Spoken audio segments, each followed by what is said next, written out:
Hello friends, welcome back to Nish classes. आप सभी का बहुत बहुत स्वागत है। आज हम करने वाले हैं लॉजिकल रीजनिंग में ही अपना नेक्स्ट टॉपिक जो है डिस्ट्रीब्यूशन ऑफ टर्म्स। इससे पीछे वाली मूड्स एंड फिगर्स की वीडियो आप ज़रूर जाके देखें, आपको पेपर 1 की प्लेलिस्ट में मिल जाएगी वो video.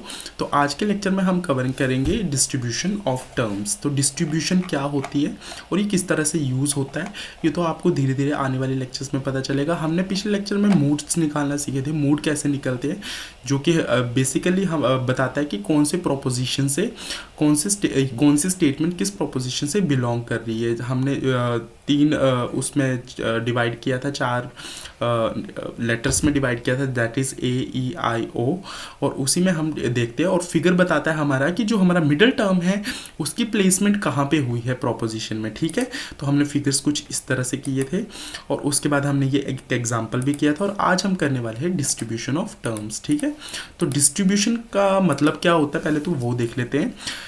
A term is considered distributed if the proposition makes a claims about all members of that terms class। ठीक है, अगर जो हमारा proposition होगा वो क्लेम करेगा, उसका जो कंक्लूजन होगा वो सभी मेंबर्स को इंक्लूड करेगा। ठीक है, तो उस तरह से हम डिस्ट्रीब्यूशन टर्म को डिस्ट्रीब्यूटेड कंसीडर करते हैं। डिस्ट्रीब्यूटेड टर्म तभी बोलेंगे उसको जब वो सारे मेंबर्स को लेगा। ठीक है, जैसे यूनिवर्सल वाला होता है। ठीक है, तो आप देखते हैं यहाँ पे in a categorical proposition the subject or predicate term is distributed if the proposition claims something about all members of that class।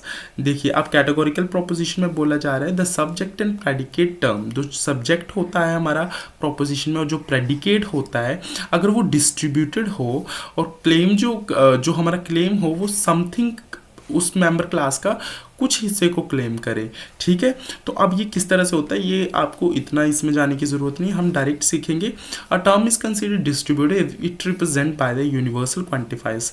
हम टर्म को डिस्ट्रीब्यूटेड कब बोलते हैं, जब उसका क्वांटिफायर जो होता है वो डिस्ट्रीब्यूटेड होता है। क्वांटिफायर वगैरह क्या होता है ये हम लास्ट वीडियोज में कर चुके हैं। ठीक है, जैसे ऑल वाली या फिर नो वाली स्टेटमेंट। ठीक है, all mammals are warm blooded, तो उसमें देखिए ऑल जो है डिस्ट्रीब्यूटेड होगा। ठीक है, क्योंकि ये ऑल इंक्लूड कर रहा है सभी मैमल्स को, तो ये डिस्ट्रीब्यूटेड है। ठीक है, आ वार्म ब्लडेड, लेकिन इसके हमें श्योरिटी नहीं है, ये अनडिस्ट्रीब्यूटेड है। ये मैंने कैसे निकाला अभी आपको पता चलेगा। ठीक है, और अनडिस्ट्रीब्यूटेड टर्म भी हमारी कैसी होगी, जैसे some birds can fly, some birds can fly. इसमें देखिए, इसमें सम, अब ये सम क्या बता रहा है, क्वांटिफायर बता रहा है कि सम बर्ड्स, कुछ बर्ड्स, तो ये अनडिस्ट्रीब्यूटेड हो गया।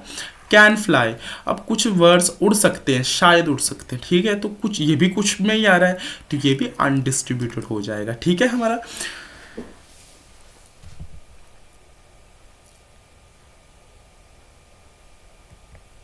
तो एक बार हम यहाँ पे इसको देख लेते हैं। तो इसमें जो हमारा, जैसे मान लीजिए मेरे को एक ही एग्जांपल याद आता है, ऑल मैन आर हैप्पी।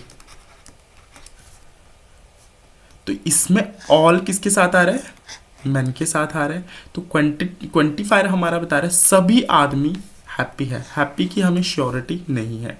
तो यहाँ पे ये डिस्ट्रीब्यूटेड है, सब्जेक्ट डिस्ट्रीब्यूटेड है, लेकिन जो हैप्पी लिखा हुआ है वो अनडिस्ट्रीब्यूटेड है। ठीक है, अब यहाँ पे लिखते हैं हम नो मैन आर हैप्पी। अब यहाँ पे देखिए जो नो है ये कौन सी स्टेटमेंट होती है, ऑल नॉट वाली। ठीक है, या फिर आर नॉट वाली। ठीक है, तो ये नॉट जो बता रहा है हैप्पी के साथ लग के, जो हमें दिख नहीं रहा है। मैंने शुरू में आपको तभी ऐसे समझाया था कि जैसे ये ऑल यस है, ये ऑल नो है, तो all man are not happy, इसको हम लिखते हैं ऐसे, नो मैन आर हैप्पी।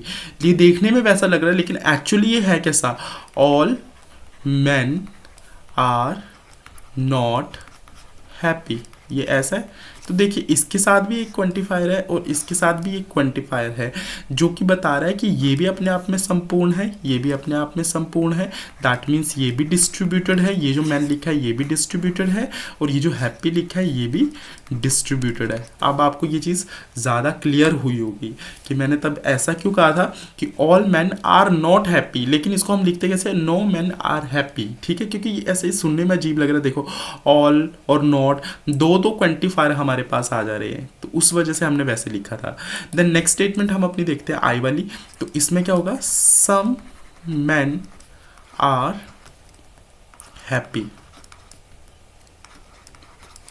तो सम कुछ, ठीक है, कुछ चीज़ें, तो मतलब ये अनडिस्ट्रीब्यूटेड है, ये सारा संपूर्णता नहीं बता रही है, ये अनडिस्ट्रीब्यूटेड है। ये जो सब्जेक्ट है ये अनडिस्ट्रीब्यूटेड है। आर हैप्पी, कुछ में आदमी हैप्पी, शायद हैप्पी है, तो ठीक है, ये भी अनडिस्ट्रीब्यूटेड है। ठीक है, ठीक है। और जो ओ वाली स्टेटमेंट बताती है वो क्या बताती है, सम मैन आर नॉट हैप्पी। ठीक है, सम वाली स्टेटमेंट ऐसे लिखते हैं। तो ये तो सम तो अनडिस्ट्रीब्यूटेड है, ठीक है, लेकिन इसके साथ एक क्वांटिफायर आ रहा है, ठीक है, जो कि डिस्ट्रीब्यूटेड बताएगा, नहीं है हैप्पी, ये पूरा संपूर्ण तरीके से बता रहा है, श्योरिटी दे रहा है हमें, तो ये डिस्ट्रीब्यूटेड है। तो आपको इससे थोड़ा थोड़ा समझ आया होगा कि मैंने किस तरह से निकाला। बाकी हमने लर्न कैसे करना है, लर्न अगर आपको सिंपल करना है, अगर आपको कंसेप्ट नहीं समझना, तो आप इसको बेसिकली ऐसे देख सकते हैं, इज इब इन ऑप। ठीक है, हमने इस तरह से लर्न किया था। इसमें क्या मतलब है, ए वाली स्टेटमेंट में सब्जेक्ट डिस्ट्रीब्यूटेड होगा आपका, और जो प्रेडिकेट है, जो लिखा नहीं है यहाँ पे प्रेडिकेट, वो अनडिस्ट्रीब्यूटेड होगा। ठीक है, लेकिन मैं आपको सिंपल बता रहा हूँ, अगर आपने वैसे भी निकालना हो तो जिसके साथ क्वांटिफायर आ जाता है, जैसे ऑल आ गया या फिर नॉट लिखा आ गया, वो वाली टर्म जो होगी, वो वाली, चाहे वो मिडल टर्म हो या सब्जेक्ट हो या प्रेडिकेट हो, चाहे वो सब्जेक्ट हो या प्रेडिकेट हो, जिसके साथ क्वांटिफायर आ जाएगा, यानी कि ऑल या फिर नॉट, ये चीज़ें आ जाएंगी, वो क्या होगी, डिस्ट्रीब्यूटेड। और जिसके साथ सम या आर लिखा हुआ है सिर्फ, ठीक है, वो अनडिस्ट्रीब्यूटेड होगी। ये संपूर्णता बता रही है, और ये बता रहा है कि अपने आप में पूरी संपूर्णता नहीं है, पूरी मेंबर्स को इंक्लूड नहीं कर रहा है उस टर्म के। ठीक है, बाकी लर्न करने के लिहाज से देखा जाए तो आप ऐसे कर सकते हो, इज ए बिन ऑफ, ठीक है, मतलब सब्जेक्ट डिस्ट्रीब्यूटेड है, इसमें इब का मतलब है बोथ आर डिस्ट्रीब्यूटेड, यानी कि जो हमने स्टेटमेंट की थी ना, नो मैन आर हैप्पी, वो वाली स्टेटमेंट की बात हो रही है यहाँ पे, इस वाली स्टेटमेंट की बात हो रही है, ये जो हमने स्टेटमेंट की थी, नो मैन आर हैप्पी। अब इसमें नो के साथ भी लगा, लेकिन इसके साथ मैंने बताया था, इसको हम ऐसे लिख सकते हैं, all man are not happy, तो इसके साथ भी यहाँ पे ये संपूर्णता बता रहा है हैप्पी की। ठीक है, देन हम देखते हैं, यहाँ पे देख रहे थे, तो यहाँ पे बोथ सब्जेक्ट, बी का मतलब है बोथ सब्जेक्ट भी डिस्ट्रीब्यूटेड है और प्रेडिकेट भी डिस्ट्रीब्यूटेड है। ठीक है, अब एन का मतलब क्या है, एन का मतलब है नाइदर, ठीक है, neither subject distributed not predicate, तो इसमें दोनों अनडिस्ट्रीब्यूटेड होंगे, सब्जेक्ट एंड प्रेडिकेट दोनों अनडिस्ट्रीब्यूटेड। ऑफ का मतलब है प्रेडिकेट, पी का मतलब है प्रेडिकेट। प्रेडिकेट क्या होगा आपका, प्रेडिकेट होगा आपका जैसे सब्जेक्ट तो अनडिस्ट्रीब्यूटेड आएगा इसमें, लेकिन जो प्रेडिकेट है जिसके साथ नॉट लगा हुआ है, वो क्या आएगा आपका, डिस्ट्रीब्यूटेड। तो आपको याद रखना है इतनी सी चीज़। ठीक है, बाकी हम देखते हैं कि इसका जैसे फॉर एग्जांपल इसका क्वेश्चन आ सकता है कि जैसे सम मैन आर हेल्दी। ठीक है, आपको ये क्वेश्चन आ गया, सम मैन आर हेल्दी, तो आपसे पूछ लिया गया कि टर्म डिस्ट्रीब्यूटेड है या अनडिस्ट्रीब्यूटेड है। तो सबसे पहले तो आपको निकालना पड़ेगा सम और आर। सम और आर देख के आपको क्या याद आ रहा है कि ये है हमारी पर्टिकुलर वाली स्टेटमेंट, पर्टिकुलर, ठीक है, पर्टिकुलर वाली स्टेटमेंट है, और उसमें से भी ये कौन सी है, सम यस वाली, यानी कि पर्टिकुलर अफर्मेटिव वाली, या फिर सम यस वाली को क्या बोल सकते हैं, पर्टिकुलर पॉजिटिव। ठीक है, पॉजिटिव वाली स्टेटमेंट है, यानी कि ए ई आई वाली स्टेटमेंट है ये। ठीक है, अब आई से तो आपको ऐसे ही याद आ रहा होगा, इज इब इन ऑफ, यानी कि subject distributor, both distributor, neither subject nor predicate, और पी का मतलब प्रेडिकेट, तो इसमें दोनों ही अनडिस्ट्रीब्यूटेड है, तो ये वाले इस टर्म को आप बोल सकते हो अनडिस्ट्रीब्यूटेड।